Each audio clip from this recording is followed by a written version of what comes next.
just a lot of listening. year ago. You didn't do that this year. I was at CTC. Well, then they were a year ago for you. Yeah. I also did not do any of the ACT. What did you get on your ACT? Got 34 super score. That's ridiculous. Nothing like your brother though. I don't know. Right, Can't exactly. What do your parents say? Do your parents want you to match you? They know that What do you think? it's, I mean, just not statistics. Well, for Waukesha up to Hartford and West Bend. You should go for beating. I want to match him. I'm not ready for that. I'm not either. Oh, I gosh. just don't know if I can. All right, my clock is showing 7 o'clock. I will call this meeting to order. I'll just start with roll call. Jane? Here. Bren? Here, Jeannie? Here? Larry? Here. Brian? Here. Musab? Here. Dylan? Here. Thank you very much. Notice of meeting. The meeting was properly noticed. I need a motion to adopt the agenda. motion to adopt the consent agenda? Second? Oh, not consent, hold Or on. sorry, agenda. Agenda. Second? All in favor of adopting the agenda, say aye. Aye. And will you please stand and do the Pledge of Allegiance with us?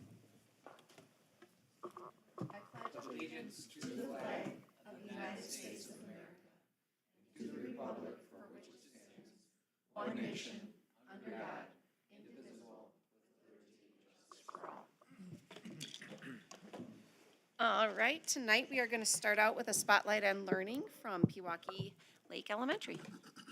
Mr. Siegel, come on down. Good evening, everyone. So we are focusing on our learning lab, which is new this year. Jane was lucky enough to see it in action, so some of the things that we're going to be talking about tonight, she saw firsthand with our literacy coach and our teachers and kids in there. So sorry, Jane, to bore you through this again. So what exactly is a learning lab? It's a structure so that we can have groups of educators grow and learn together through collaboration during the actual school day. It's a place for real-time practice they can have with students right in front of them. And it's the ability to try new things with the support of learning coaches and then have immediate learning and reflection at that point. You can see 4 different pictures here. It's set up like a normal classroom. So it would be very much like they were doing their own room. But as we know, our classrooms are very sacred spaces, and sometimes it's tough to try something new in that space, or if it's going to be a big project of, I don't really know if I want to commit all this space to it, so it's an additional space on where you can do it. The way that we have it set up so it would be a functioning classroom if we needed one tomorrow. It's got a classroom library in it. It has a place for number corner. It has a place for book bins. It has a place for seating for up to, I believe, 25, 26 students. And it's in our smallest classroom that we have within the building. So it shows that no matter what size the room is, you can have all the functioning parts of a classroom for kids to use.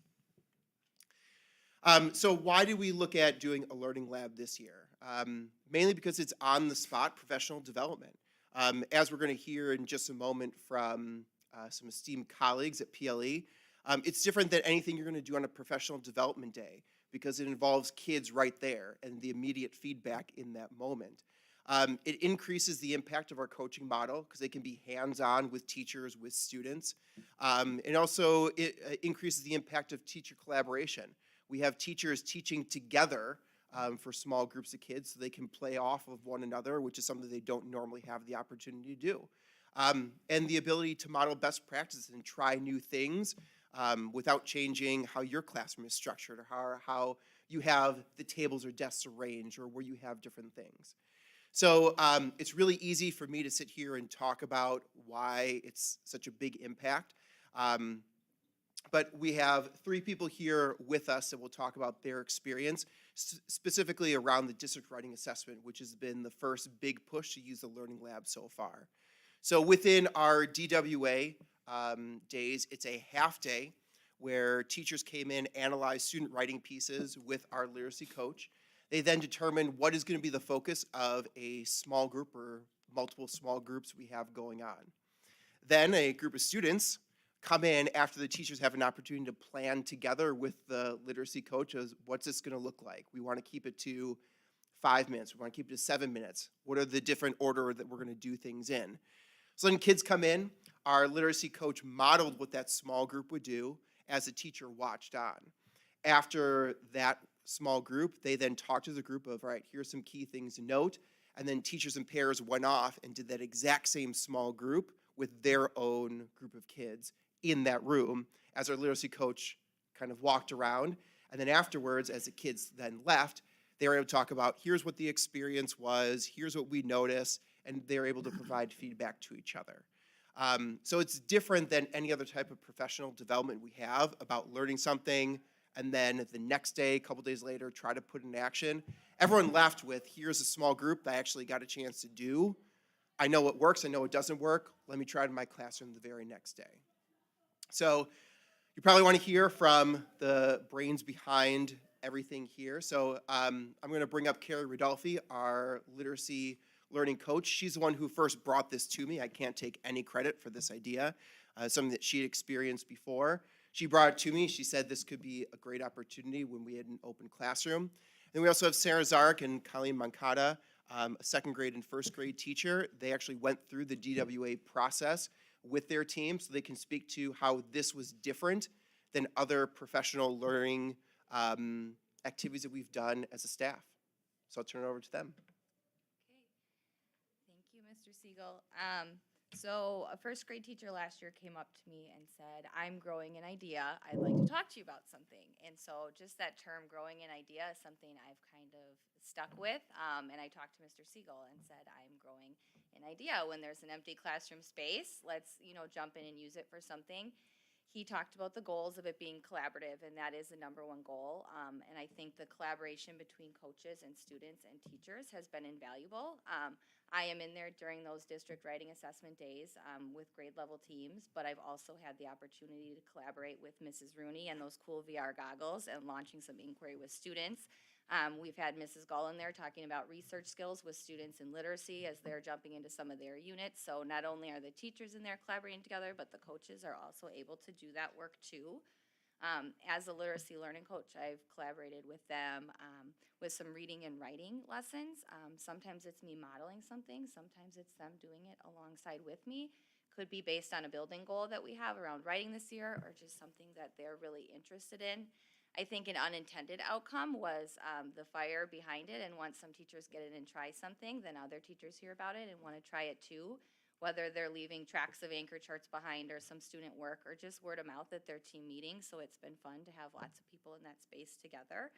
I also offer some quarterly opportunities for things that teachers might want to try at this time of the year, or open it up for them just to come in with ideas too. They're really in charge of their own learning during that time. It's been super fun to try a new model, and we have the students right in front of us during DWA to give it a try. Feel forward, if you will. I'm modeling something, but obviously it's not perfect, and they get to give me feedback, and we kind of work through that stuff together. The coolest thing I just told my team as we walked in, there's an old colleague I had of mine who's getting her master's right now. So she spent one of the days with us in our district writing assessment, and she had brought this idea to her cohort recently, and it spread like fire, and they were excited and wanted to talk to some administrators about it. So even though it's new to us Pirates, we're still getting best practice out there and modeling for districts around what teaching and learning can look like.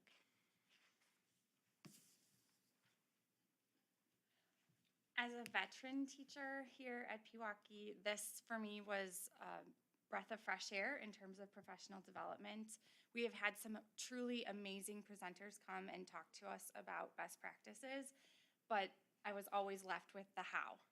A lot of the why and the what, but not the how. And this really hits on that how piece. Carrie Rodolfi gives like a master class in responsive teaching, because she's taking us through that process as learners and then supporting us as we do the same work with our students. So first, it's that gathering of student data, discussing the student data and talking about next steps with this like call to action of what are we going to do now? Let's try it right here, right now, today. We often say that to our students. Watch me. Now you do it right here, right now, and that's what this PD is. an opportunity for me to watch someone who is truly very intentional in her teaching, and then give it my own shot, messy as it is, but also beautiful, because I think, as most educators are, I'm a perfectionist. I'd like to have the lesson be designed perfectly in my mind before I try it and then perfectly execute it with students.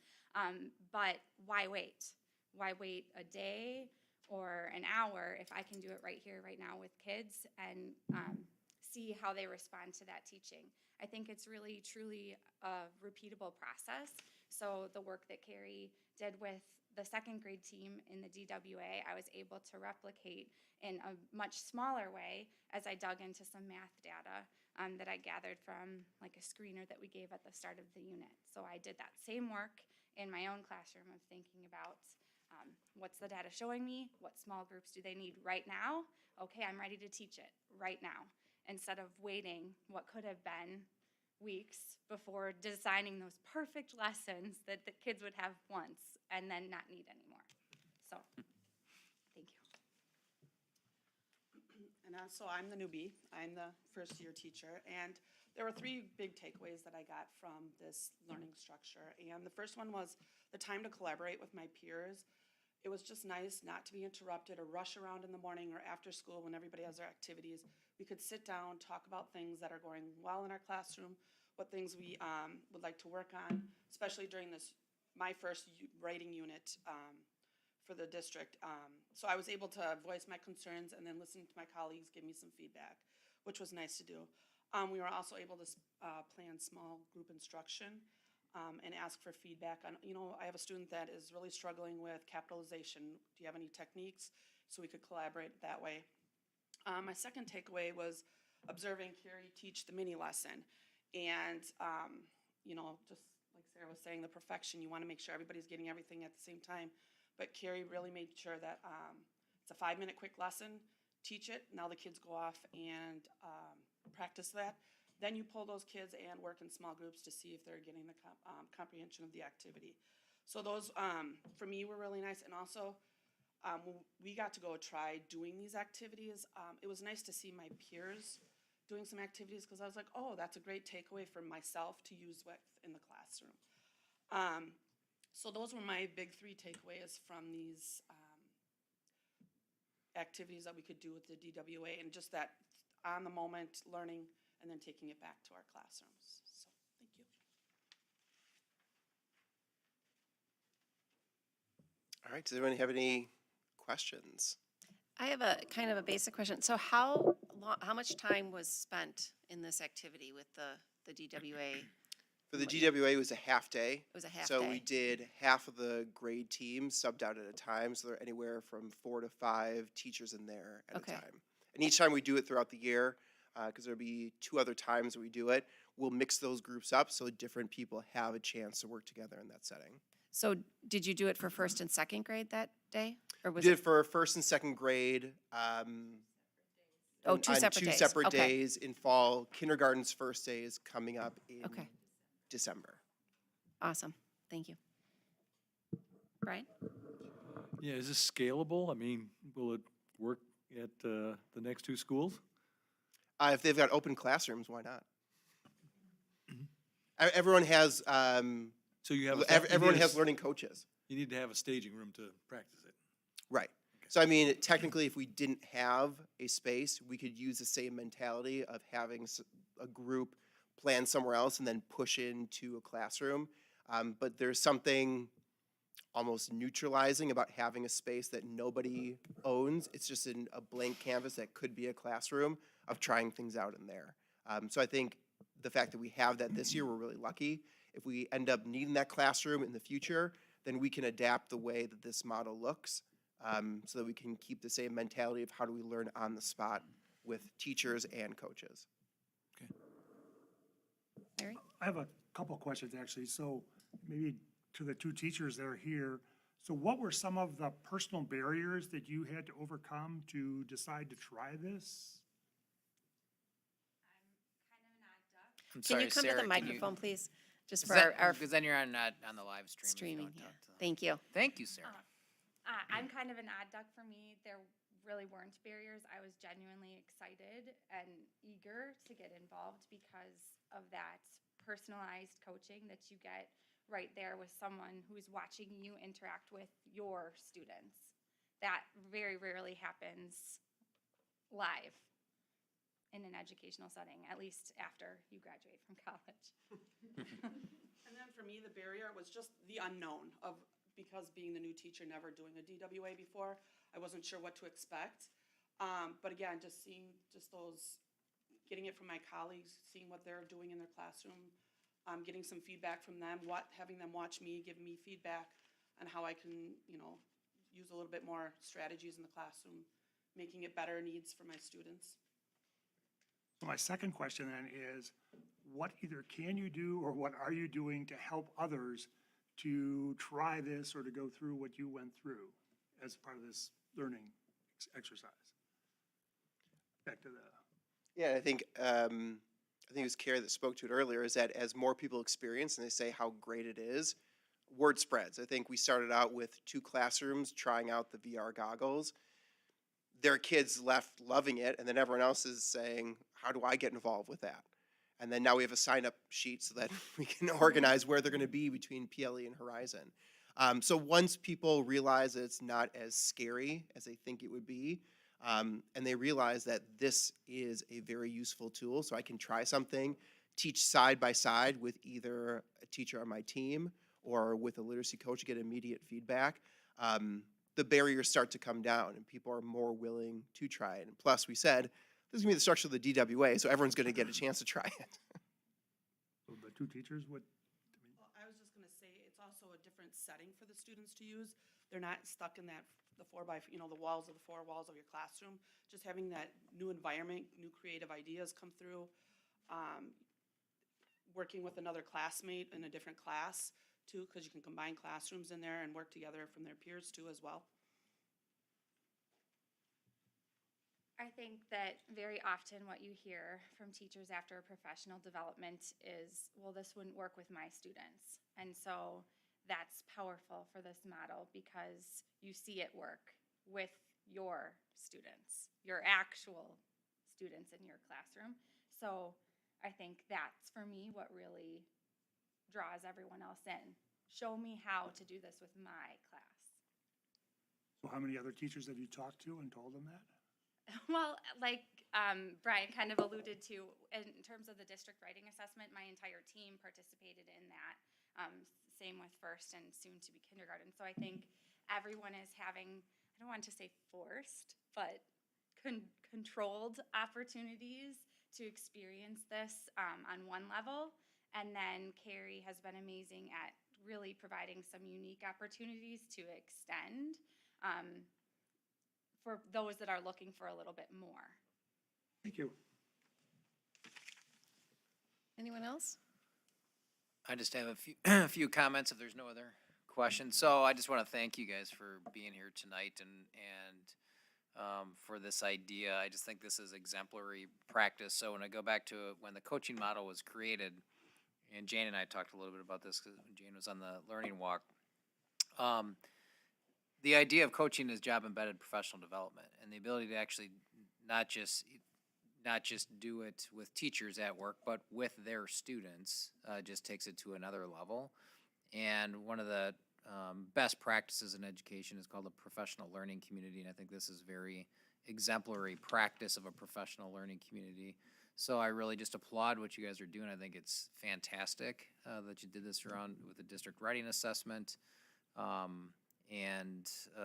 For the board, I would point out, you approve budgets and staffing plans that include learning coaches, and you can see you have a learning coach, and this is the idea, having an impact on so many kids and so many classrooms from helping teachers continue to develop their important and complex craft. So thank you for the work that you guys are doing.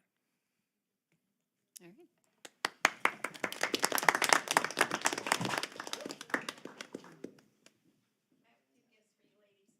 Don't run off too fast. We have.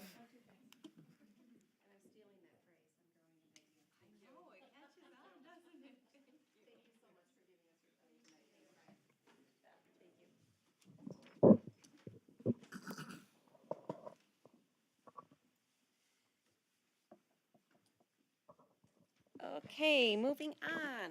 Musab and Dylan with your student report.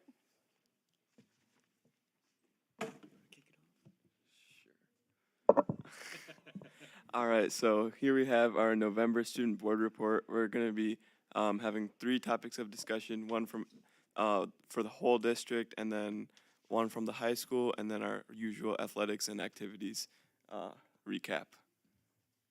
All right, so starting it off, we've got our fall future ready days.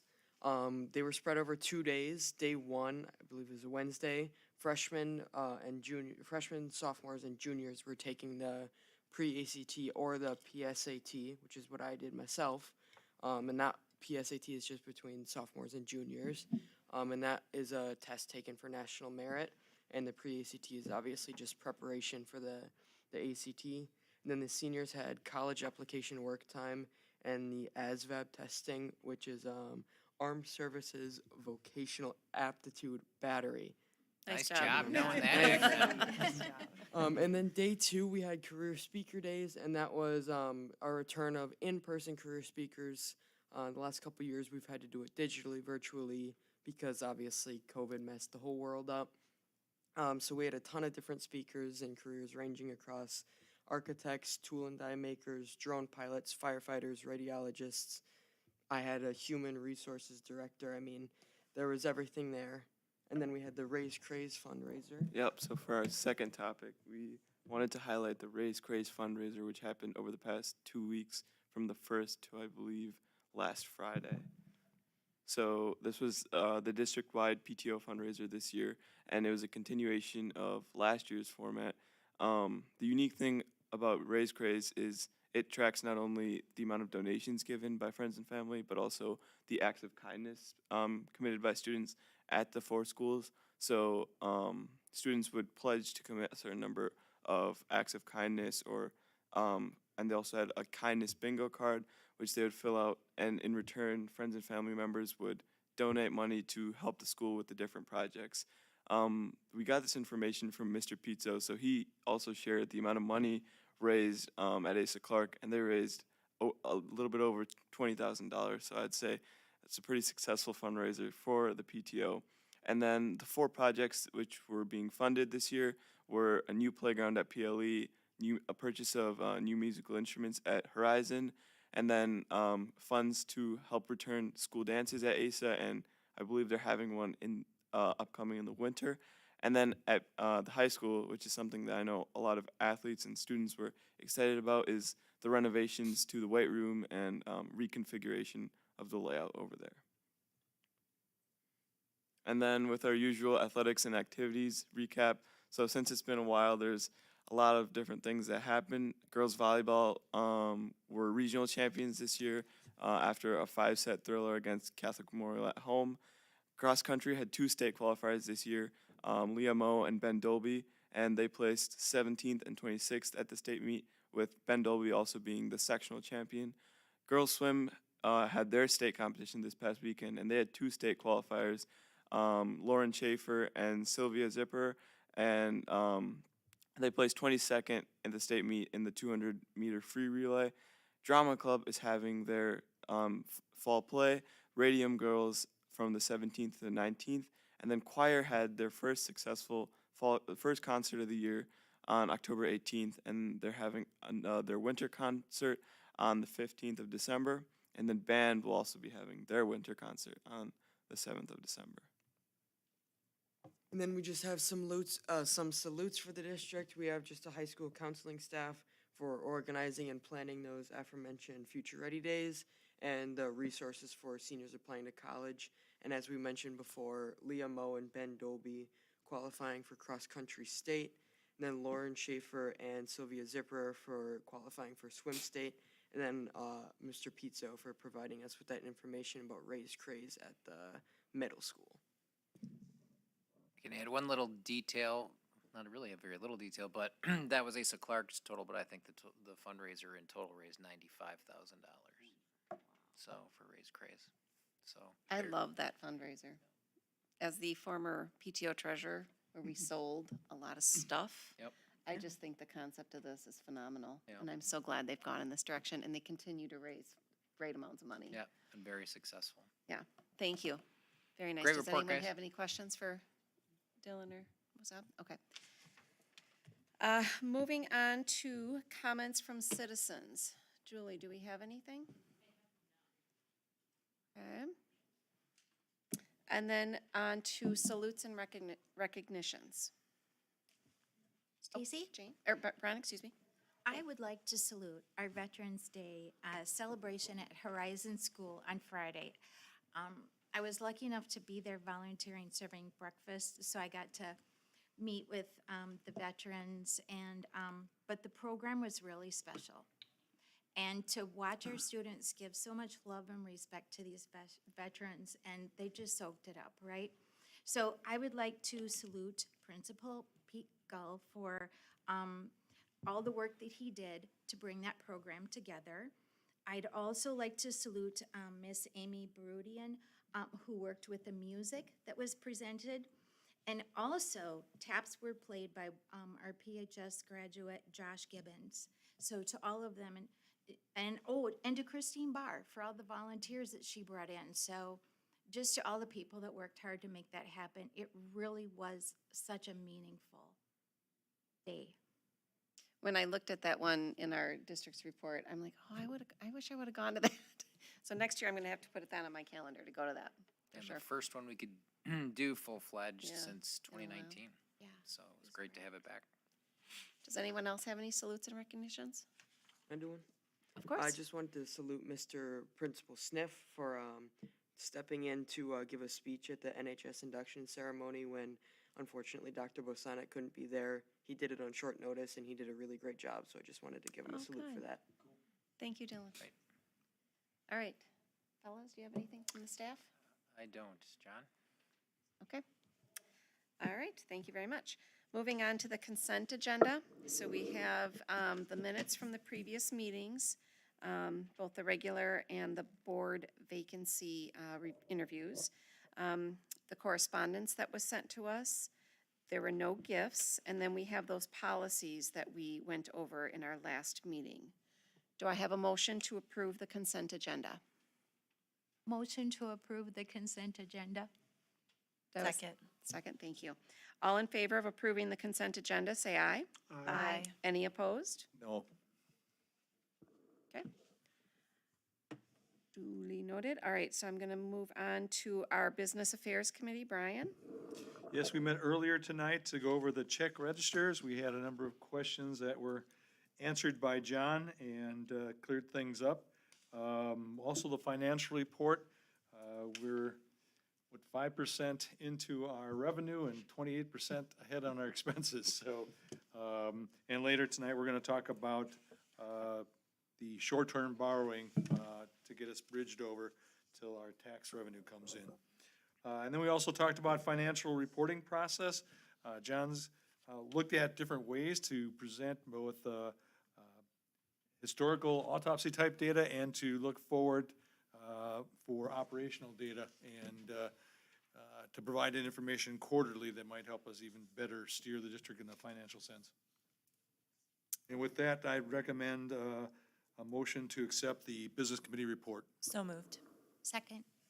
All in favor of accepting the Business Affairs report, say aye. Aye. Any opposed? All right. New business. All right, we are going to move on to our continuous improvement reports. Mike, is there someone you know that you want to start with, or?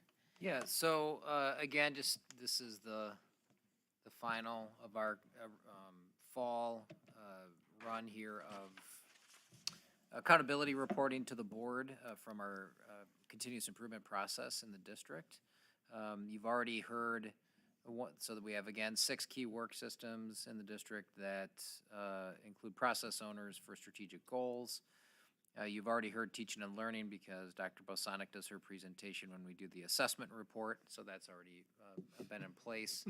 And then you heard the school goal pieces of those continuous improvement reports that night as well. So tonight, we have our other 5 work systems that we'll be reporting. And so, What's the order? first up is facilities and operations, because John. right, Rock, John. paper, scissors. John happened earlier. sometimes, feels like he's left at the end, so we're putting him right up front. And so a couple of things I'd say to the board, and I'd be interested in any feedback that you have. We've tried to tighten the format of this over the past.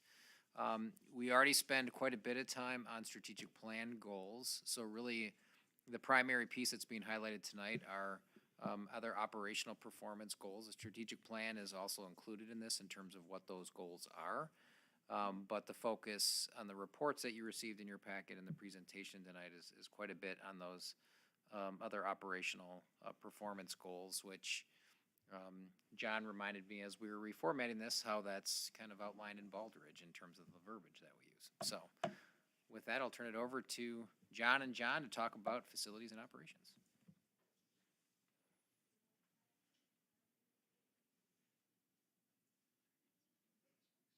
Yeah, so there's a district commitment. So as a reminder, future ready and sustainability, those are the two main themes in our strategic plan.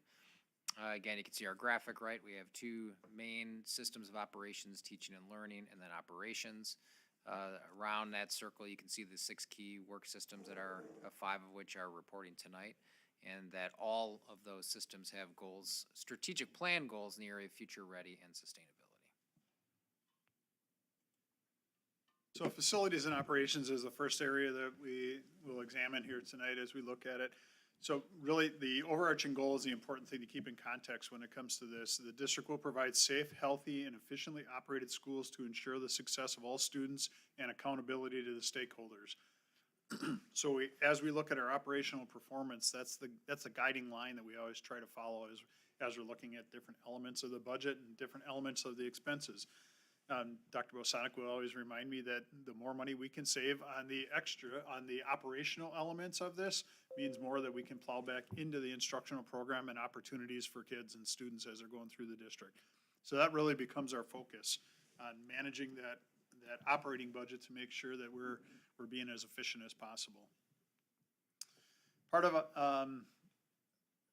so the first focus here really goes into the operating budget. How do we maximize the use of our resources that we have? And now we're looking at 21-22 fiscal year. So at the end of the year, we finished the year with about $241,000 added to our fund balance. The graph on the left really pertains here and also to our conversation later with our cash flow borrowing. Because of our position in the equalization aid formula and the school funding formula in the state, we're heavily reliant on property taxes for revenue in the general fund. More than 50% of our operating budget comes from property taxes, which are not received until January. So having adequate reserves to be able to cover those cash flow needs up until that point of the year when the majority of our revenues come in is a focal point. As you can see, as we've increased strategically over time the amount of the reserves, we've been able to reduce our reliance on borrowing, that short-term borrowing to bridge expenditures until the property tax revenues come in. In 21-22, we were also able to meet some of our fiduciary goals of protecting ourselves long-term against anything capital project that would come up in the district and to make improvements within the facilities. So in December, you'll see the long-range capital projects plan. Last year, we added an additional $280,000 to that fund, Fund 46, that trust fund, to cover ourselves for those emergency things that would come up with facilities or for that long-term planning with facilities to stay ahead of the needs of the facilities. This last year and this current year, we have a large focus on how do we utilize the ESSER funding, the funding from the ARPA, the federal stimulus package, and how do we support district operations and enhance operations by using those funds effectively. So that has been a big focal point. We ended up spending about $560,000 of our ESSER funding in the 21-22 budget, allowing us then to have flexibility moving into this year and next year to cover operating cost, and again, meeting the needs of the students there. And then the alignment. When we look at the budget, one of the first things we have is alignment with the strategic plan goals. It starts with student course selection, it starts with staffing, an appropriate staffing model and a detailed staffing model, and getting things in order so that we're meeting those goals that are outlined within the strategic plan. Second focus area is on energy conservation and energy efficiency and just overall cost reduction in the use of energy. On the left-hand side, you'll see a 15-year graphic of the cost per square foot district-wide. Just take that 13th data point with a grain of salt because that's the pandemic. So when we're going virtual, we had a lot of equipment and items kind of shut down. So that's why you'll see such a tremendous drop in the cost per square foot. But overall, you're seeing a nice continuation of our cost per square foot going down as we continue to make energy efficient improvements with all of our additions, improvements to our HVAC, and then also electricity. Again, just continuing those opportunities for improvement, we continue to see a downward trend. On the right-hand side, you'll actually see, in the red block, you will see the increase in square footage over the same time period. So over the last, 14, 15 years, you'll see the cost per, or the square footage, you'll see that increase, and then you'll see the dotted piece is the combined gas and electricity usage for our district. So the cool part is to see a 26% increase in square footage, but also still seeing a nice 14.5% reduction in gas and electricity usage over that entire period. So the nice thing is we're still using less gas and electricity than we did back in 2012, 2013 there. So it's kind of nice to see just how much we've increased, but also our usage has gone down. So, and then now with, peak demand charges being such a larger item with our monthly bills, we're really trying to focus on what we can do to manage our peak demand charges. You'll see the Clockworks or the Data Wranglers program that we've tried to utilize to definitely curb those peak demands and, watch our charges a little bit more regularly during the middle of the day just to offset some of those costs. Just because on our monthly bill, 3 years ago, the peak demand was only 10 to 20% of our bill. Now it's 40 to 50% of our monthly bill. So that's why we're really trying to focus on that next. So that's our next obstacle, is just trying to handle our peak demand charges, because we also are going to see like a 9 to 14% increase in electricity next calendar year. So Just based in upon rate the rate increases. classes. What's that? You mean just in rate increases? Just in rate increases next year for the calendar year from We Energies. So we're just, again, that's why we're trying to really manage and watch our consumption and really watch our usage, because we can control our usage, but we can't necessarily control the cost. So as we look at the operating budget, there's, we start with the biggest buckets that we have and how do we manage that. So the largest really comes around staffing. That makes staff salaries and benefits account for almost 80% of the budget. Within that benefit category comes health insurance, and our health insurance plan accounts for 11 to 12% of the $37 million budget that we have. So put a lot of effort into managing that cost, and how do we lessen the impact of any increase, or how do we model this plan so that we are effectively using those dollars and not having it pull resources away from the classroom. We've been a member of the Waukesha County Health Insurance Cooperative, or Waukesha County Area Schools Cooperative, since 2008 in Pewaukee, and the performance has been pretty well. It's gone pretty well.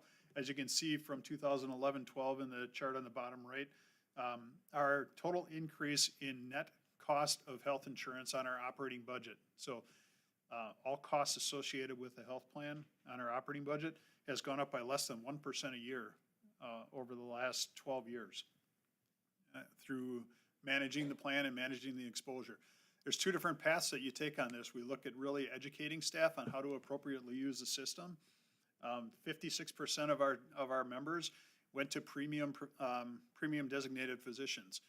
Higher performance, better outcomes, less redo of work, lower cost for the plan. And that's been through education that we push that.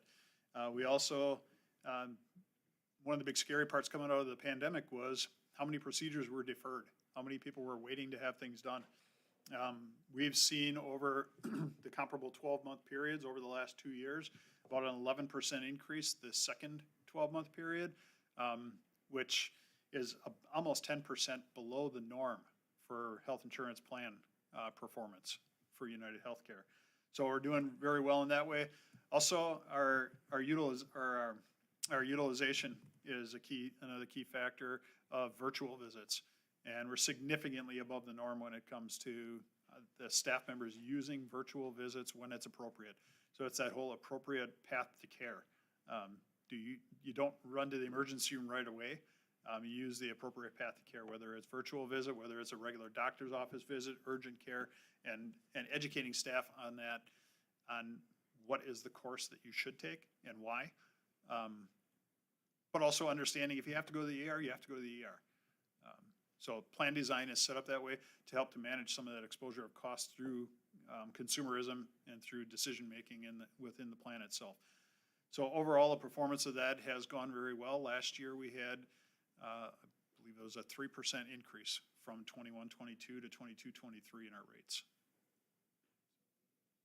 And I remember you sharing that, let's see, the cost of an emergency room visit versus urgent care versus a video call is, very substantially different, so. One thing I'd point out to the board as Rachel's getting set, not in the slides, but in the reports, one of the things that we put in this year as a process improvement, it was actually a recommendation from a past board member who attended our strategic planning, that we, how do people know if what happened to past strategic plan initiatives? And so the right-hand side of the document where it has a strategic plan connection, the idea is, okay, a lot of the times what we'll do is something will go into strategic plan, then it'll become an operational item. It's no longer a strategic goal, but it becomes operationalized. So as you notice that on the right-hand side, that's why we added that piece as a process improvement. So with that, we'll turn it over to Rachel to talk about technology. Thanks, Mike. Okay, so as you'll note on the slides, the two strategic plan areas, sustainability is really about the department's service and security. We're going to talk a little bit about security as an operational performance focus as well, however. And then the Future Ready goal really focuses around the libraries in the district and the Future Ready library plan redesign that we have going.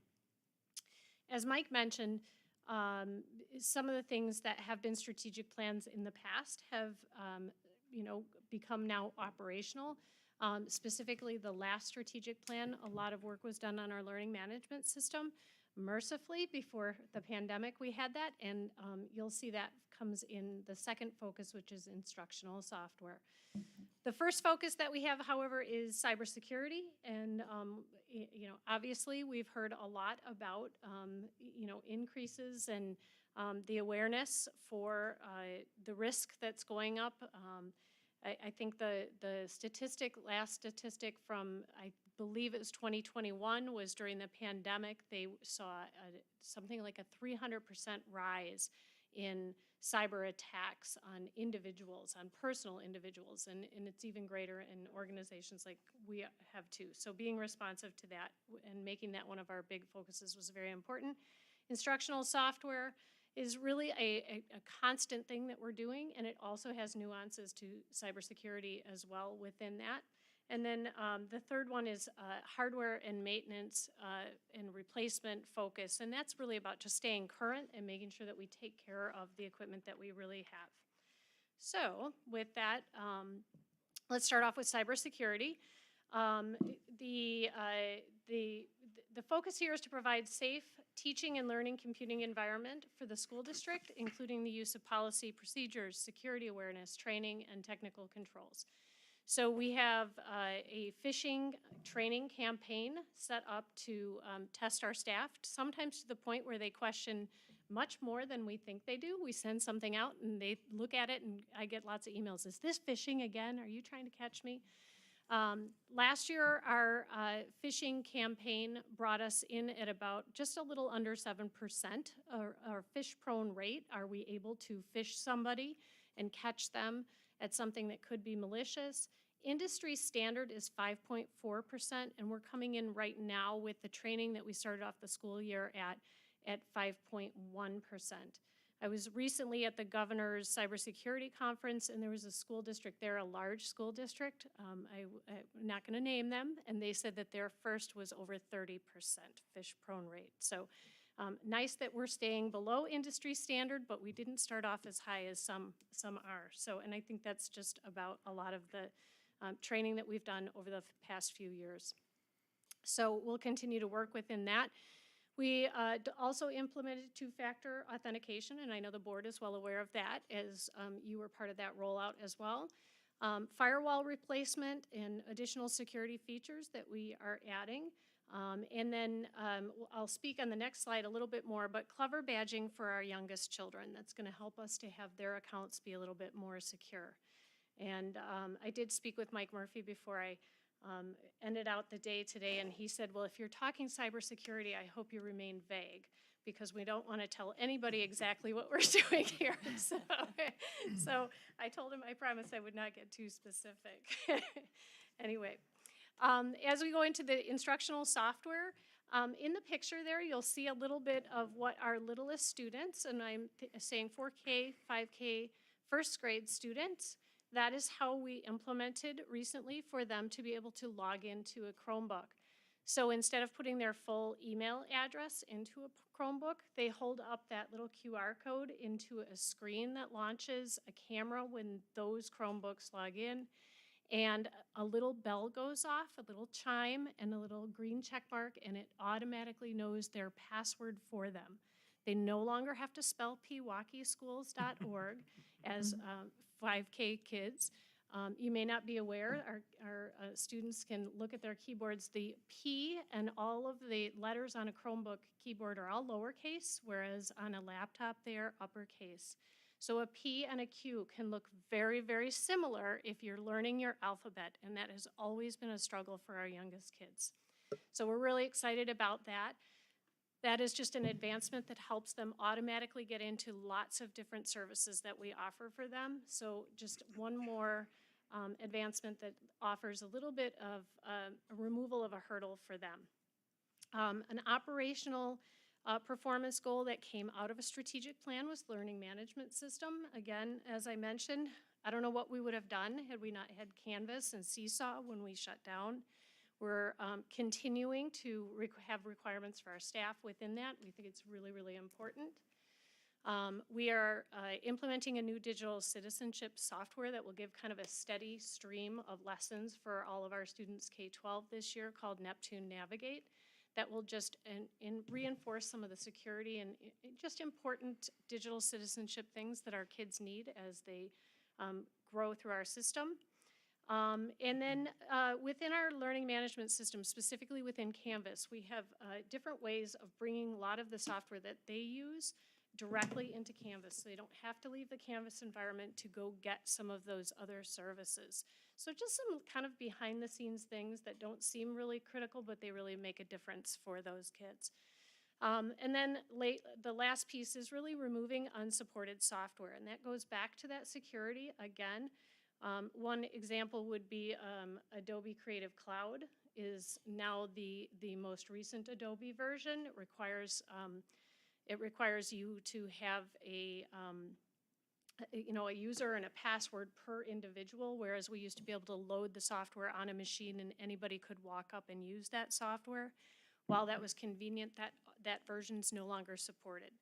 And that's a security feature that's a security breach possibility for us, so we had to remove that. So lots of work over the summer in order to find replacements for some of those things, whether it was Adobe or some of the PLTW software, and what kinds of changes needed to happen for that. And then, oh, that's right, I'm the one who's controlling this. Finally, hardware maintenance and replacement. We always talk about this. It's a big part of the work that the team does. But we do review, repair, update, or replace hardware. A lot of that work goes on in the summer when it's less disruptive. So some of the things that hopefully you don't notice are going on is beginning the replacement of all our UPS systems, server replacement.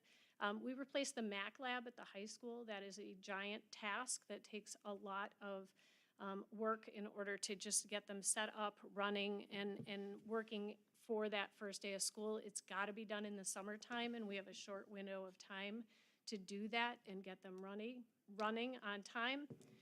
Touchscreen Chromebooks, so of the 2 Chromebooks that, sorry, he's laughing because he doesn't have one.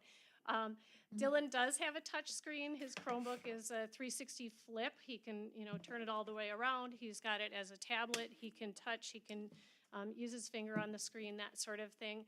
And the other one this is not a touch screen, sorry. Dylan's enjoying kind of. Dylan's enjoying showing it. how it's up right now. Fruits of the- I looked up and I thought, oh, no, but Look at what any I rate, can so do. that is another piece of as we replace and we improve upon what we know is good, it does bring touch to the student as opposed to the old model where kids had to walk up to a smart, device or whatever, and only one person could. There is an opportunity for a lot more things there.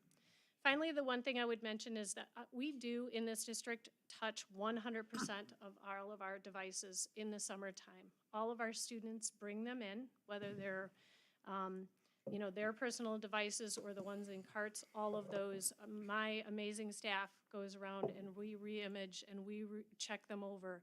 We take everybody from, Mike has to give up his devices as well. We re-image them, we erase them, we make sure that they are clean and running efficiently.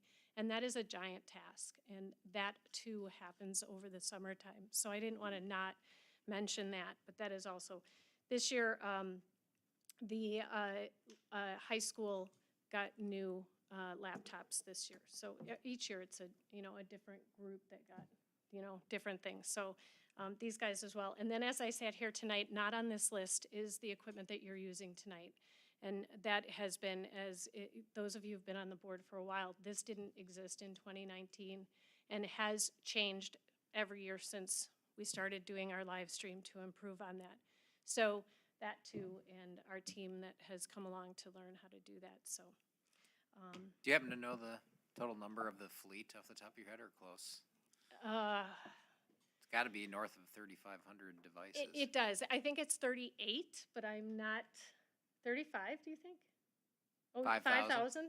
Okay. 5,000 all right. devices. Because there are some double devices out there. Yeah. Keep in mind with if you include iPads as well and that sort of thing. So yeah, it's an awful lot of devices. So each area continues to have a lot of each area of these focus have a different nuances, but you can tell there's a lot of overlap with them as well as within that strategic plan. So, all right. Any questions for Rachel? I just have Yeah, I one. should have. Sorry, I didn't ask you, John. Yeah. So back on your slide where you have the Mac Lab replacement, it's being replaced with Mac Lab? Yes, it was It did. replaced. It was replaced this summer. Right, but is it Mac, it's Mac Lab, it's still Mac It's computer? still a Mac lab. Yes, it is. Mhm. Yep. Okay. Are you next? Did you guys have any, and since I kind of moved ahead, did anybody have any questions for John or John? Because I jumped on that. Larry? No? Okay. All right, Miranda, come on down. Hi, everyone. Great to see you. Like Mike mentioned, I actually love this graphic, this slide that we start off with because it's a great representation about how our strategic plan really reflects our operational and it's kind of ever changing. So in our 2018 to 2021, our 3-year plan for strategic plan, that segment included the rebrand of our whole district, and now it's a part of our operational performance for the communications and community engagement strand.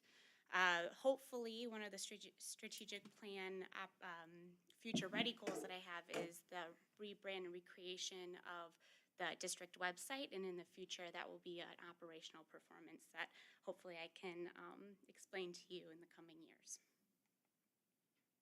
So my first focus is the rebrand, so continuing that rebrand design in general.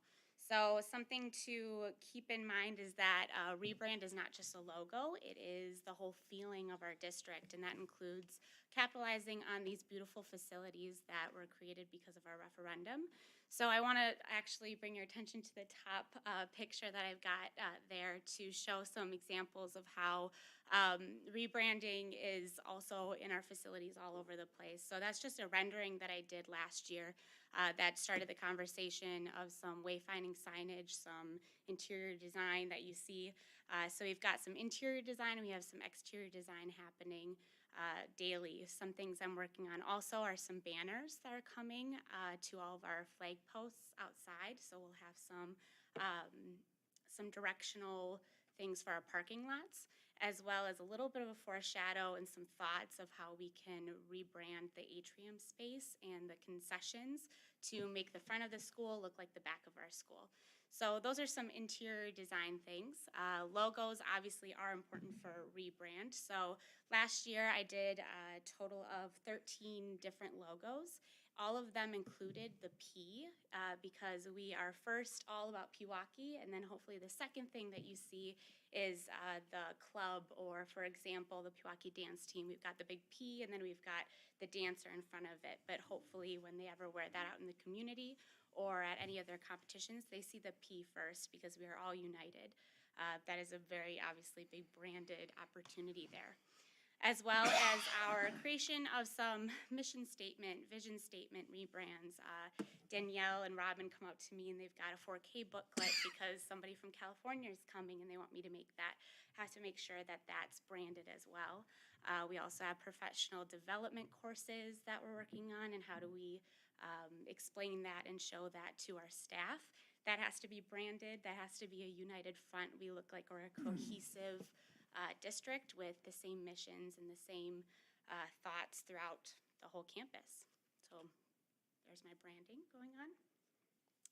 I've got a video that will be playing in the background. This is actually the video that I posted for the end of the year from the 2021-22 school year. So it's, I think, a great compilation of all the things that we have to cover throughout the whole year. So my second focus is social media and event coverage. Yeah, actually on Friday I posted my 1,000th Instagram post, and I checked and I've taken 48,000 pictures since I've been here in 2019. So there's a lot of things to cover, and I'm so lucky to be a part of covering them. We're doing amazing things here. And so keeping up with the amazing things is very important. A lot of my data is observational. You guys can see it for yourself, but some hard-hitting data, some numbers, so I can hang with John Gahan here with some stats. Include that we've had, well, actually 100% coverage for all of the sports and activities last year for high school. And that has been with the help of a lot of programs that we've invested in as well, so I don't have to be at every single event. I've gotten some help from some programs that we've invested in. Something else that we've been doing is a marketing campaign for every year. Last year was Throwback Thursdays. I did a total of 22 posts with an average of 346 likes and interactions per post, which is really high. Bottom line, which I really loved, was that it increased website traffic for our alumni of 4.7% increase. So that was pretty great. It was a different way to get our alumni back. We'd show like maybe an embarrassing picture of them, and then they would be like, what's Pewaukee up to actually? So that was pretty great. And then there's some data, and I'm starting to need glasses, unfortunately. So I think it says 62% increase in follower count on Facebook. I think that had to do with 2 state championships, but also a 53? 53. Oh my gosh. I'm 27. I'm out. I know I can't do this. But yeah, so everything's going up, which is fantastic. But I also know that it was kind of a special year last year. But there are a lot of people that are interested in following us on social media. So I continue to keep that trend going up. All right, and then lastly, my internal and external communication that's happening. Obviously, you guys know about the Perspective. There are 2 editions that happen each year. One is a fall-winter, and then we have a spring-summer. And that goes over really well. It's sent to 15,000 people in our community, so it really hits all of our stakeholders. It also it demonstrates the graduate profile. It's another branding opportunity to bring a graduate profile into a published print that talks about all the wonderful things going on, so making sure that aligns. I also do a lot of newsletters, so some that you can see, like the PSD Post that is sent to staff, now students, and I love your feedback, you guys, on if you think that's great. We're doing that this year. And then the Ready to Set Sail is a district office newsletter. And then we've got our Wellness Connection that's sent through Colin Jacobs. And then also we've got, I think that was and then also we have the annual report that is sent out in the summer. And it's all available on our website. So you can see a big part of this is that there's different forms of mediums being shown. It's not just through social media. Things are being sent through print, so people can go through them if they want. They can use a QR code. They can get it through email. They can read about it. They can go on our website and know about it. The whole point is that our communication is not just in one spot, because that is not how everybody works. We want to make sure that we're communicating to all of our stakeholders. And then again, I've got some stats on the bottom there, and it's really fantastic to see that those are my newsletter stats. So overall, we're doing fantastic. There's also a point, the industry average, and that is nationwide education, how many people are interacting and opening their emails, and we're way above that. Everybody's very engaged in our communication, so that's fantastic news. So that is my report. Any questions? Questions for Miranda?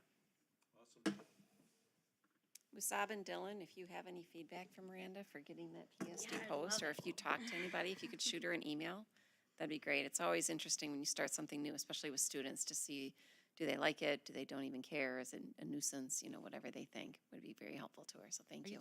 Are you just sending that to the high school students or?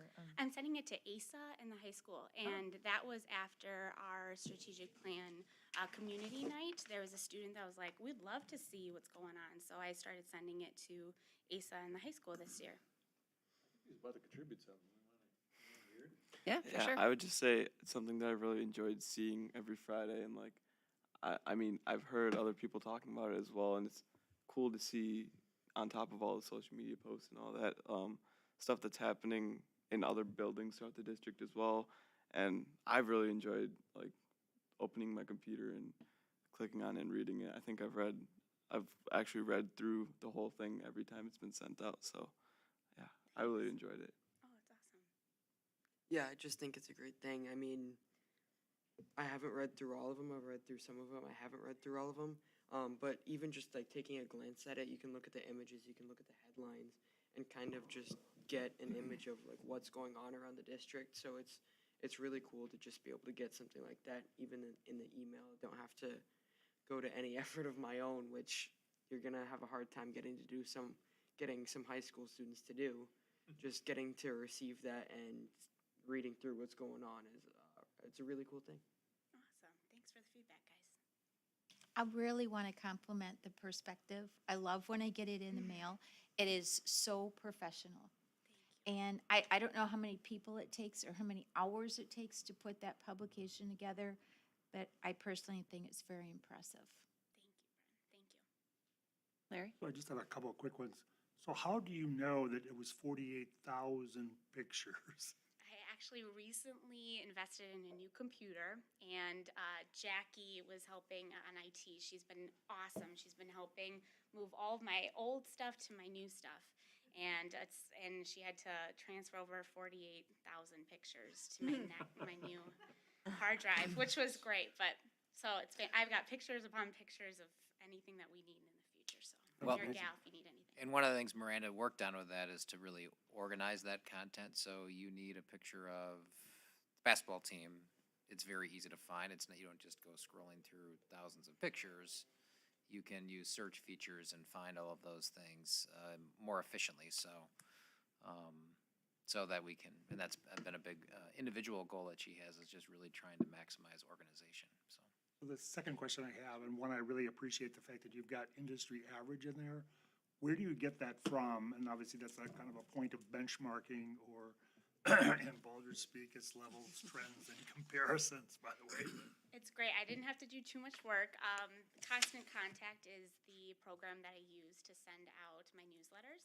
And they do an industry average on businesses, retail, like they have all these different things, and one of them was education. So that is their industry average for all of their educational district users of that Constant Contact I program. mean, you just get that as part of it? It's I not do. like Yeah, I took a screenshot of that from the website that they give me, which is fantastic.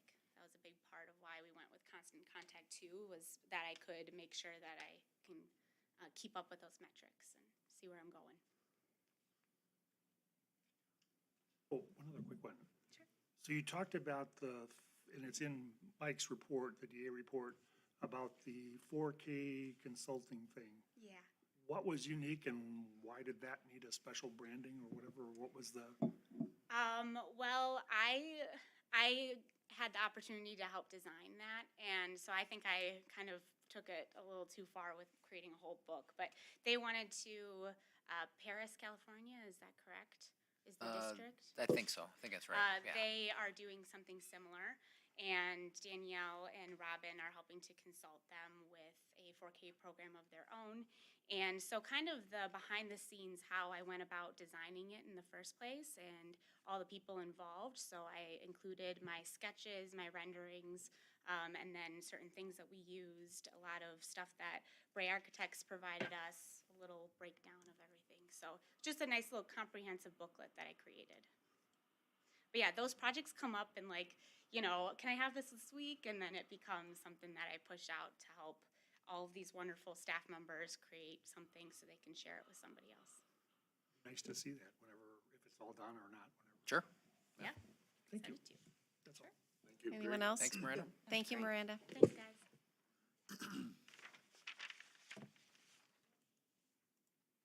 See who's next. Colin, are you next? I think Colin's next. Tony? Rock, paper, scissors.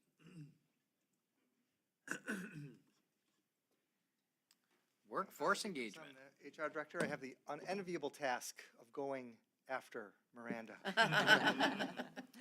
But in the Department of Workforce Engagement, you can see our strategic planning goals, which have continued and have really been trending well in terms of the future-ready aspect of staffing focus and the sustainability of bringing to life compensation benefits and wellness for our staff.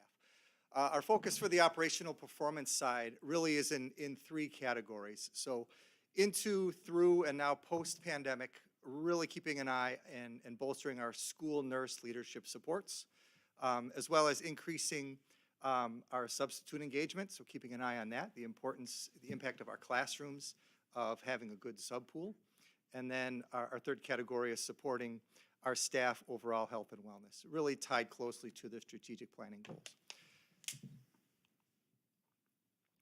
So that first category of our school nurse leadership supports, really coming out of the pandemic, you can see some stats that really indicate a new importance in our health rooms and having not only a robust school nurse staff, but a staff that that's well-trained, collaborative, and growing in their skill.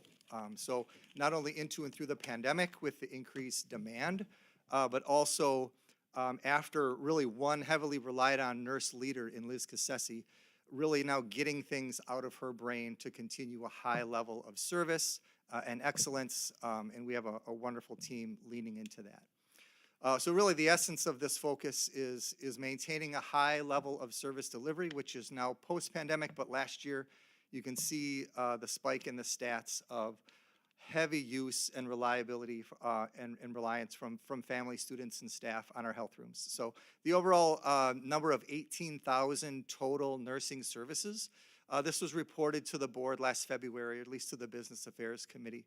That number is a culmination of student visits in the health room, injuries, as well as medication and known services that are built into student health care plans. So overall, you can see over the years, those things have trended up.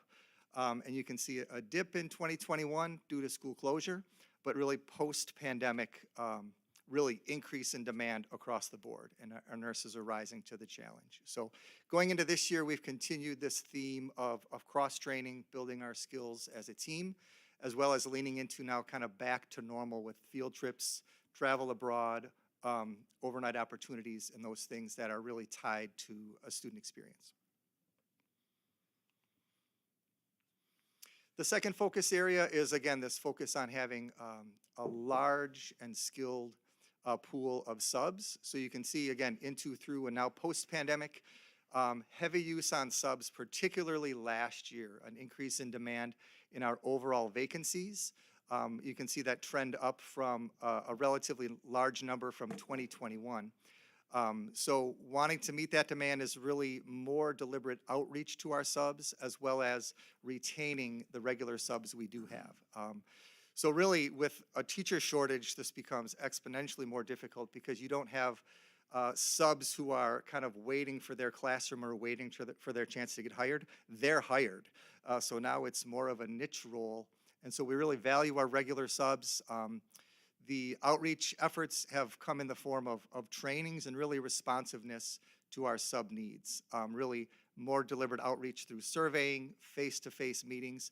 And this year we've added leveraging our professional development days to offer opportunities for our subs. So we've had 2 of them so far that have been really well attended, well received, and they've set the next steps for future PD days. You can see some of the stats in there.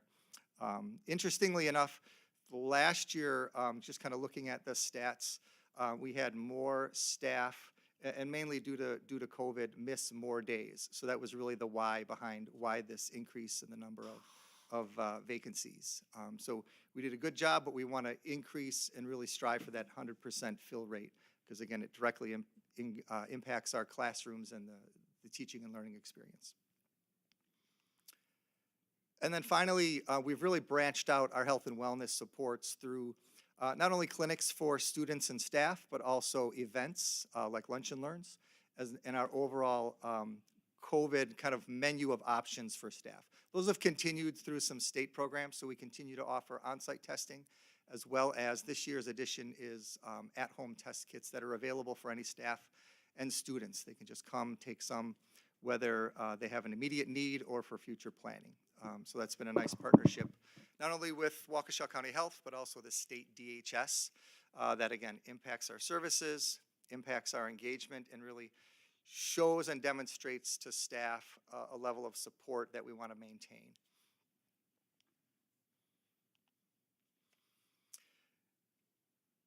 Any questions for me?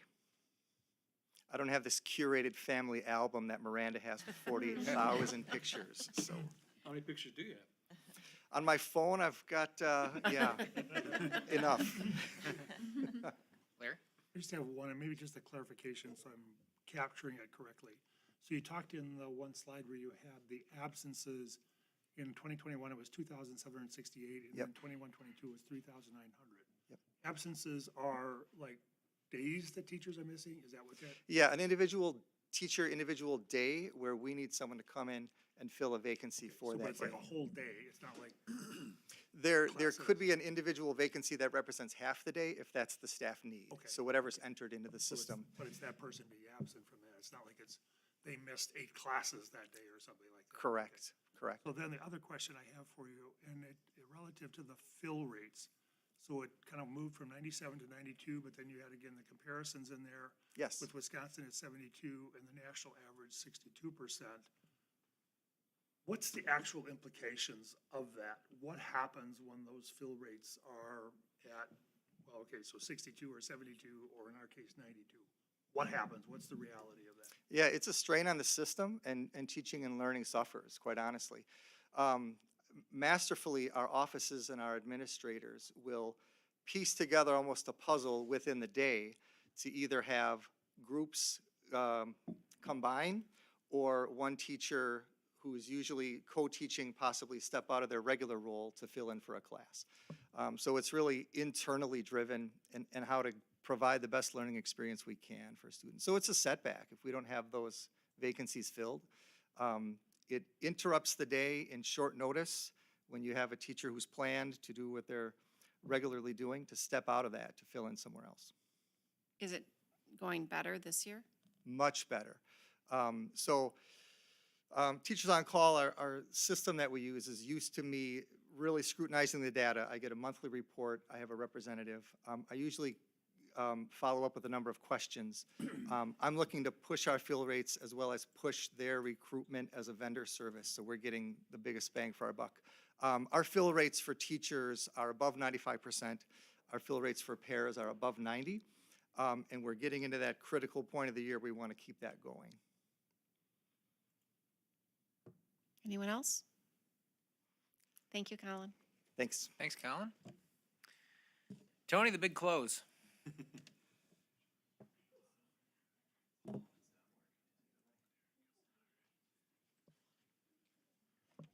Good We evening, always save the everybody. best for last, don't we? Right.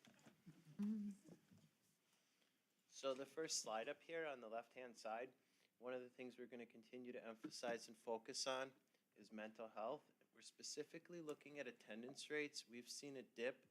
We're able to successfully get our attendance rates to increase from 92. We were right around 92 to 95, and we were hit 96%. We are now starting to see those drop again. And the student services team is working with families and students to see what additional services and supports we can provide to ensure that kids are in school. The next thing that we're looking at the high school is Hope Squad. The school psychologist, Yali Malini, and school social worker, Michelle Davison, are doing morning and afternoon meetings. They have a membership of 5 students, and they'd really like to increase that to best support the students at the high school that might be contemplating suicide. Hope Squad is training students in question, persuade, respond, QPR. And what that is hopefully to support students that are contemplating suicide or self-harm so that we can ensure that we have a series of supports at the high school to best support these students in need, and they can refer to help that student. So for our Future Ready goal, we did a lot of great work in inclusion. I'm really proud of how far we've come over the years, but it's still an area of focus and emphasis to best incorporate kids into the least restrictive environment, ensuring that they have equal access. So that's something that we continue to do, always being mindful of the social emotional wellness for students in our schools. One of the big focus areas on the right-hand side is reading. We carried out an intervention program where we wanted to see students get 1 year's growth in 1 year's time. Right now, the program's having a 64% success rate when we look at all students. And our focus 2 was mental health. I mentioned that. And focus 3 is family engagement. I don't think we can ever do enough to fully engage families. And one of our drivers is looking at our parent satisfaction survey that we sent out just last Wednesday at 7 o'clock. So if any of you received it, if you haven't filled it out yet, please do. We want your feedback, and we really appreciate to celebrate the great things we're doing, but also give us a look at things that you need help or you think we should improve on, because we are all ears right now.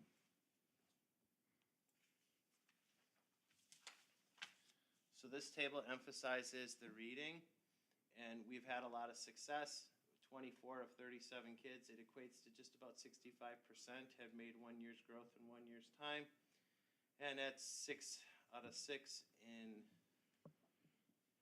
3rd grade, 4 out of 4 in 4th grade, and so on. 4 out of 7 in 5th grade, 5 out of 5 in 6th, 5 out of 7 students in 7th, and 4 out of 7 students in 8th grade. Teaching kids and empowering them to be able to read is one of the most magnificent things we could ever do for students in education. And then this slide really focuses on our mental health. And one of the things that we're looking at is we want to listen to the students. And one of the questions that we're looking at on the student survey is that students feel that there is a teacher or an adult in the building that cares about them and that they feel connectivity to. So our things that we're looking at here is we want to continue to train our new staff in trauma-informed care, have CPI trainers in each building, and that's going to be new for us. We only had 1 district-wide. We had 2 last year, but previous years 1. So the goal is to train each school psychologist in crisis prevention intervention. And for those of you that don't know, there are 2 trainings now. There's verbal de-escalation and then Unfortunately, in the event that a student may be posing harm to themselves or others, there's a physical restraint. And by having staff members and point people in each building that are experts in that area, we're hoping that it can better assist the teams in best supporting the student that is struggling. So that'll be new, and we're looking at getting our 2 elementary school psychs trained by 2024. And then we want to ensure that students are feeling comfortable at school. And the last one is just talking about that student engagement. One of the things that I've taken the most pride of is the next slide, and that is the family engagement piece. Having connectivity to not only the students, but the families. And it's something we're continually to strive for in the Student Services Department, specifically special education, making students and families aware of the services that we offer, but maintaining those open lines of communication so that we can best support everyone involved. And one of the things that I'm always pleased, and this isn't just me, this is our building leadership as well, 100% of our parents agree and strongly agree that leadership resolves concerns. And 97% of our families agree or strongly agree that PSD has a top-tier department best serving students. And the graph shows some of that additional data. Does anybody have any questions?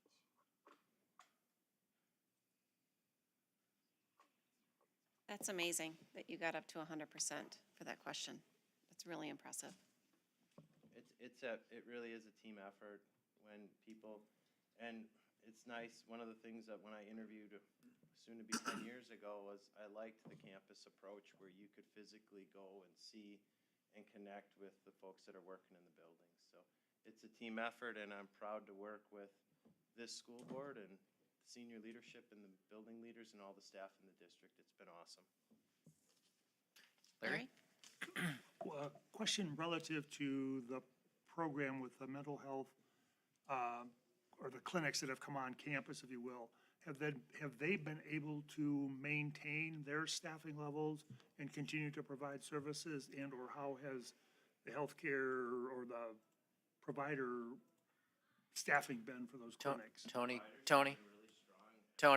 could Oh, you Mike. make sure you're by the microphone? Because they're not gonna be able to hear you on the live stream. Thank So you. yeah, actually, our numbers are going up with students accessing the counseling services within the schools. So they have been able to support us with therapists. There has been turnover, but the kids are feeling the connectivity and they are getting supports. We've been running about 40 to 60 kids each year now that are receiving outside services within the schools. And GALS also has a number of our students that are doing outside, and they do the family component as well. So it's been awesome. But they've been able to maintain their staffing Yep. to meet the needs here, if you will? Yep. Okay. Anybody else? Thank you, Tony. Thank you, Tony. Thank you.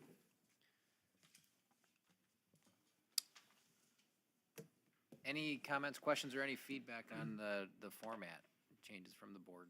that I we're kinda thought it looking at? ran very efficiently, and it was really good information, everyone. Thank you. I would just like some of the things that were up here that weren't in our reports were included. And I think some of those were really some outstanding numbers. So if we can get more of that in the board packet, I think would be helpful. So a little bit more detail. Yeah. Okay. Because there was some great information here that wasn't really on our Right. thing. But I mean, you gotta be proud of the district, really. Thank you, Brian.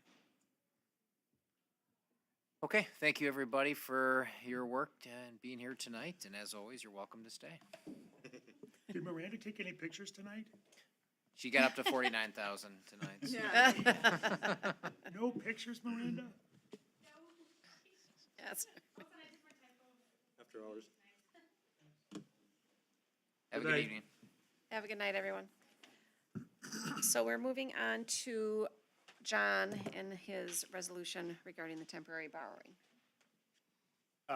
Yeah, so tonight we're addressing our temporary borrowing, our cash flow borrowing. We talked a little bit earlier about the flow of revenues into the district, and it's specific to our position in the state aid formula and the funding formula in Wisconsin that has us heavily reliant on property taxes, which don't start coming in till January. So this year, we are at $2.4 million that will bridge us from the low point in revenues until the taxes come in mid-January. We went out to bid for this. The bid documents were released November 3rd. And we received 3 bids this morning for the issuance of this debt. The difference in price for these bids from the high to the low was about $260, so it was really competitive. The low bid is with Oppenheimer for the full $2.4 million at a rate of 5.25% with a premium of $1, which brings the net interest rate to 5.2499. I'll move to approve the placement of the tax and revenue anticipation note in the amount of $2.4 million dated November 22nd, 2022 with Oppenheimer at a net effective interest rate of 5.2499%. Second. All in favor of approving that placement, say aye. Aye. Any opposed? Thank you. Okay, new course considerations. John, are you doing that for That's Danielle? me. Oh, Mike, you are. All right, so you have the memorandum in your packet, and I'm filling in for Danielle on this one. So at this time of the year, it's always really important that we get our new courses approved because they go into the registration manual, and it's, although this is not a concern of Musab because he'll be out of here, but Dylan would like to know what he can register for next year as well as our other students. So those manuals have to be published, so any new courses, we need to get those approved so we can publish that. For students who will begin, as we get into January here, registering for classes for 2023 and 24. So in the memorandum, you have multiple courses. There's a ceramics course in art, an advanced chemistry, and AP chemistry and science. Quick comment on that, and I believe, Brian, maybe you had a couple of questions for Danielle that she responded to. Yeah, I was just interested in the sequence of classes, and she sent me a map that I could follow, so I appreciate that. And that one, just as the background, and it says it in here, that Ms. Neese, who retired, she was qualified to teach the the UW Green Bay course. We do not have someone that has met that standard currently. It's difficult to meet that standard, so we are returning to doing the advanced placement chemistry and the advanced chemistry course that precedes it really, and this is common. I know our physics is like this as well. That advanced chemistry kind of gets into the first couple of units of the AP course to kind of pull back on some of the amount of content that has to get covered in the AP Chem course itself. Math at AP Pre-Calculus is a new AP offering that was released by the College Board, so looking to add that opportunity for students. And I'd be happy to do my best to respond to any questions you might have. How long does it take a teacher to get certified to teach for? For the GB stuff? Yeah. It very much depends on the university's department. So that's really who they defer to. In some cases, you have to actually have a master's degree in the subject. And that's not very common for teachers. Many have master's degrees, but most don't have a master's in chemistry, or it's an education master's typically. But it's really interesting with higher ed. It very much depends on the professors in that department at that institution. Okay. And with her leaving, are there any students that will be caught in a gap? You mentioned that the advanced chemistry kind of starts out the AP curriculum. Yeah. Or will it be okay? No, there won't be any gap issues. Okay. That would have been through last year, kids that would have been through the GB. Danielle would have to talk to you about really how that transition happened this year. I'm not really certain on that, but we should be in good shape. We've just moved back to the AP curriculum, which is what we had previously. Right. Okay. Then, Mike, do we have qualified teachers that can teach the AP classes Yes. here already? Okay. Yep. All right, any other questions? Okay. Moving on to I think I need a motion to. Oh, I I need a thought it motion said to- this is an informational item. In my notes. Yeah, we'll approve Yes. at the next meeting. Yeah, okay. Okay. Yeah, because we should approve it. Thank you, So the Julie. consent agenda then? Yeah, that could probably just go into the consent agenda. Thanks, good suggestion, Brian. Okay, so moving on to personnel. Personnel, we have one resignation. Seek your approval for the resignation of Kelly Marks, who's a counselor at Horizon, who was on a leave and has decided to resign. So I would take any questions you have, but otherwise seek your approval. Motion to approve. Second. All in favor of approving the resignation of Kelly Marks, say aye. Aye. Any opposed? Thank you. The next one's a very short addition to a leave due to a pregnancy for Ms. Bishop for an additional 7 days. You can see the details about that in her note as to why that's necessary, so I would seek your approval of the additional 7 days of leave for Ms. Shannon Bishop. Move to approve. Second. All in favor of approving Shannon's request for additional leave days, say aye. Aye. Any opposed? Okay. Moving on to board goals and operations, review of upcoming activities. We're enjoying spending lots of time together, so we are going to get together again tomorrow night. Not a fun affair, unfortunately, but we'll be at 6 p.m. in the district office conference room. I will not be there. Brian's out, okay. And then we have our next meeting on Monday, November 28th. And we've clarified our business affairs is the audit presentation Audit report, yep. at 6 p.m. And the regular board meeting at 7. December 5th, we are going to have a learning session. Mark is going to come and help us learn about meeting laws, agenda topics, and that sort of thing. December 12th, we'll have our December meeting. Sorry, is that December 5th? Where is that held? Oh, that'll be here. Here, in here, okay. December 12th is our only December meeting, so both policy and business affairs will meet at 6. The board will meet at 7. And that is it for this calendar year. Does anyone have any questions or comments?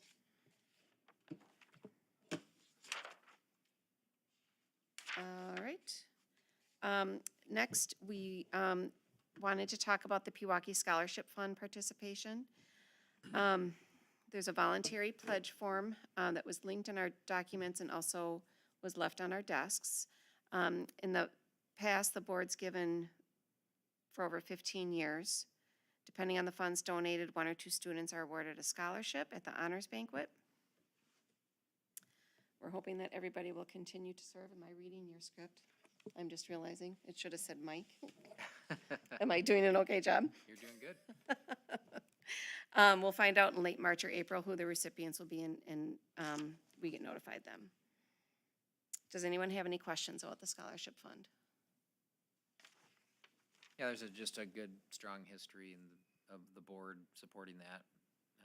So thank you for that, support of our students. All right, next, the WASB delegate selection. Yeah, I did it last year. I'd be happy to do it again. Does anyone want to fight Nominate Brian for Brian that Cameron position? for the position of delegate assembly representative, so. I Second. All right, good. All in favor of Brian serving as our delegate, say aye. Aye. Any opposed? Wonderful, thank you, Brian, for Surprised you doing didn't that. just have a deluge of people wanting to Yeah. tell you for that, Brian. It was kind of fascinating, though, and Yeah. it was, the technology was problematic because half the people were online, so Mhm. we had to take breaks every once in a while. I had to reboot the system. That was the frustrating part of it. That was not the interesting part. Well, thanks for doing that, Brian. And then we have the survey discussion. Yeah, so you have, again, the memo is linked in terms of the school perceptions survey instrument, which is what the board's been using for, boy, a number of years, 4 Yeah, I years? think 5 years or so. now, 4 or at 5 least. years, Yeah, right? It's been a while. Yeah, so that's the same instrument that you've been using, which is part of your self-review. This is different than the one you've done most recently, which is just to kind of assess the efficacy of your meetings. So this is that more that broader survey in terms of the board's self-reflection. This is also used, Candace processes the data for you, looks at trends over time. There is some comparable data to other districts, but I think most importantly, it's a value for you to see where all of you stand on the topics. This will be used when we get together in January. I think you read January 30th. Dr. Matarazzo will be here once again to facilitate a discussion on board superintendent relationships, which is a component of the survey, as well as Candace piping in virtually to help kind of break down the data for you. So that link is live and ready to go, correct, Julie? It is. So we would request that you complete that survey by November 28th. So Miranda Candace can go and do her magic with it. Larry? For you. So that will be the night we'll be appointing the new superintendent, or new board member? I mean, this would be really a big challenge, but I mean, can she participate in it or not? Or what's the plan? I think that would be torturous, and I don't want to put her through I that. don't want to put you through that, Ashley. I still want to be feeling left out. in this Ashley, process. would you like to participate in a survey that is kind of lengthy and you don't really know much about? Well, what we do, Ashley, you do have access to it if you want to look at it. Yeah, if you want to look at it. wanna take That, a which look at actually might not be a bad idea, so we'll be here for the conversation, the discussion.